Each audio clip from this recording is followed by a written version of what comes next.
استثناء بیان ہو رہے ہیں. ہم نے سورۃ النور میں کیا پڑھا تھا؟ الطیبات للطیبین، الخبیثات للخبیثین. طیب مرد طیب عورتوں کے لیے، طیب عورتیں طیب مردوں کے لیے، خبیث مرد خبیث عورتوں کے لیے، خبیث عورتیں خبیث مردوں کے لیے. اصول اللہ نے وہی بنایا، یونیورسل ٹروتھ یہی ہے. اس میں پھر کچھ استثناء آ جاتے ہیں، کچھ ایکسیپشنز آ جاتی ہیں. وہ ایکسیپشنز کیا ہیں وہ اللہ نے بتا. مثال کے طور پہ پہلی ایکسیپشن ذکر کر دی ہے، شوہر اللہ کے فرما بردار ہیں اور بیویاں نہیں ہیں.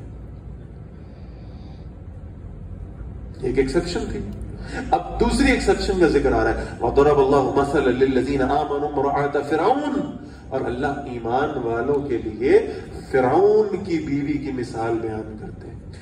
حضرت آسیہ سلام اللہ علیہا، ان کی مثال بیان کی جا رہی. اچھا یہ مثال کیا ہے؟ یعنی شوہر فرعون ہے، انا ربکم الاعلی کا دعوے دار ہے، اللہ کے مقابلے میں اپنے آپ کو سب سے بڑا رب سمجھتا ہے، معاذ اللہ ثم معاذ اللہ.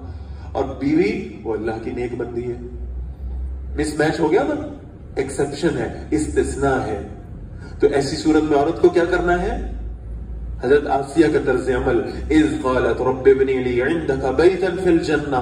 انہوں نے کہا ربا وہ جو آئیڈیل گھر کا تصور ہر عورت کے ذہن میں ہوتا ہے وہ اس دنیا میں تو نہیں بن سکا میرے ساتھ، تو یا اللہ مجھے اپنے پاس سے جنت میں ایک آئیڈیل گھر عطا فرما دے.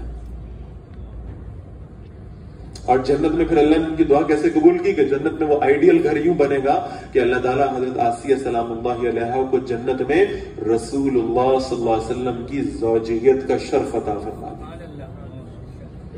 اس سے بڑا آلٹرنیٹ کیا ہو سکتا ہے؟ اس سے خوبصورت متبادل کیا ہو سکتا ہے؟